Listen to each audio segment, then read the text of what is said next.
Hey guys, what's up? My name's Hannah. Today I have an August wrap-up for you all, and so I'm just going to be going over the books that I read in August. This month I read a total of 5, and I finished a book that I was reading to make 6. The first book that I read was The God Cookie by Geoffrey, and I gave this book a 4-star rating.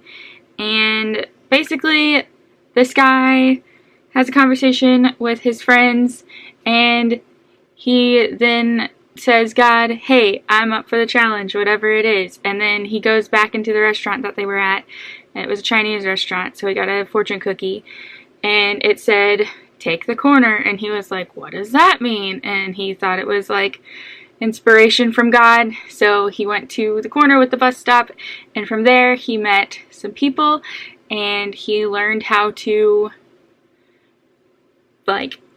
do love, show love. It reminded me a lot of Bob Goff's Love Does, which is the book that I finished this month, and I gave this one a 5-star. I really like it. It's a nonfiction. It is Bob Goff telling different stories of his life of how love does. So a little spot on the back of the cover says, Bob Goff has become something of a legend, and his friends consider him the world's best kept secret. The same friends have long insisted he write a book, and he finally did. It's full of paradigm shifts, musings, and stories from one of the world's most delightfully engaging and winsome people.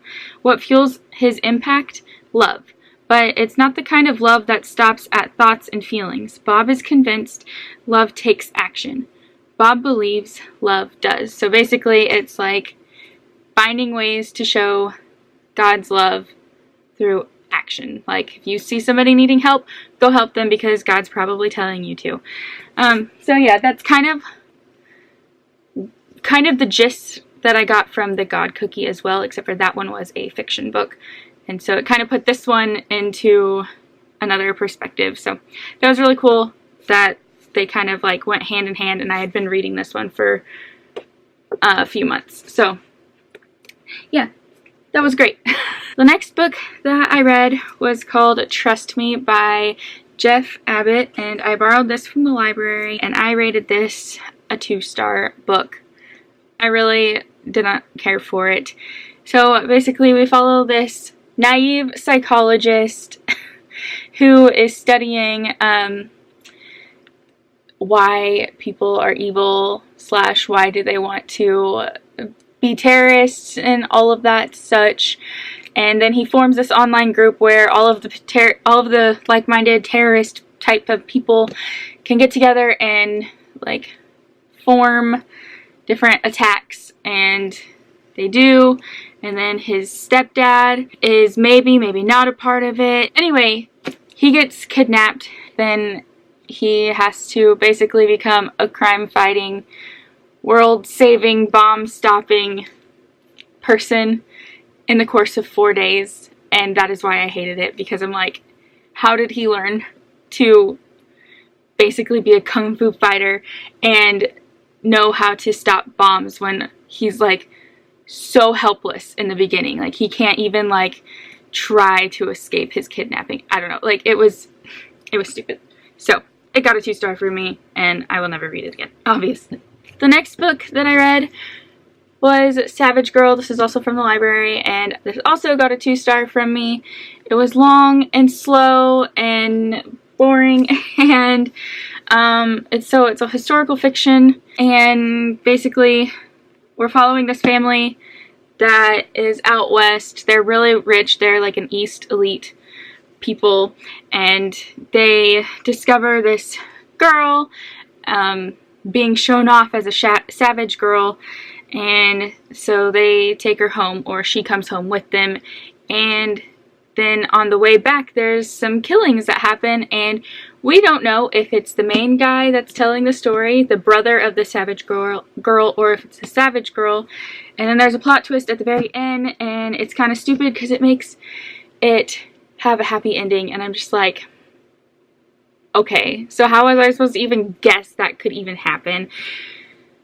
So I don't know. It was very slow. You're supposed to know that he has this super huge crush on his sister, which she's not really his sister, but they have been calling her that because she's a savage girl. Anyway, it was really hard to really know that he had this huge crush on his sister until like the last 50 pages, and I was like, okay, that's dumb. So yeah, this book got a 2-star from me as well. The next book that I read was The Marshal's Mission, and I gave this a 3-star. It was just pretty much the middle of the road Western Christian romance love story.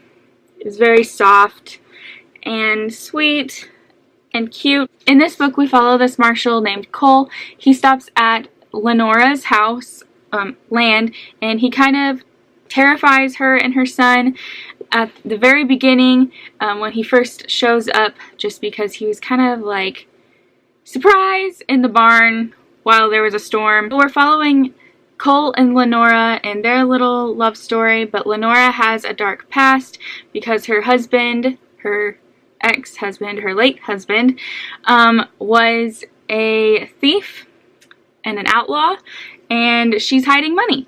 And so the bad guys are always coming after Lenora, and so we're following basically Cole being the good cop slash hot cowboy that saves her, basically.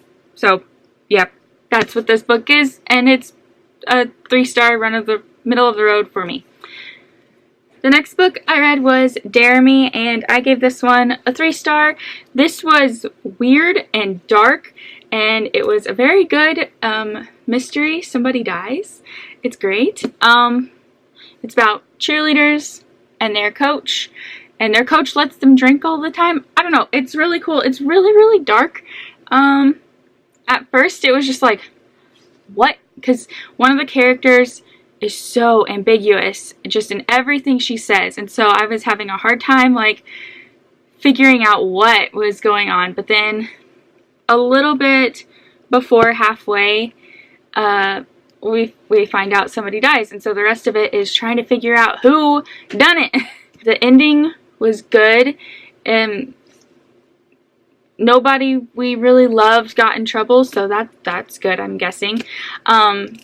And it didn't make it wasn't in a way where it just like, oh, I'm not gonna have any of the good characters die, so that way it's a happy ending. No, like this, it made sense for this person to have killed him. So yeah, this was a good book. The last book that I read was 10 Things I Can See From Here. This is a YA book, and I gave this, what did I give this? 4 stars. So basically we follow this girl, and she has severe anxiety, and she's so relatable, at least at the beginning, with all of her just constant repeating thoughts of like bad things can happen. Like, I related to that so much. But then, of course, as the book kept going, I was like, okay, you're freaking out a lot. So it's relatable, not relatable, relatable. I liked it. I was very happy at how the author decided to have the girl be able to deal with her anxiety.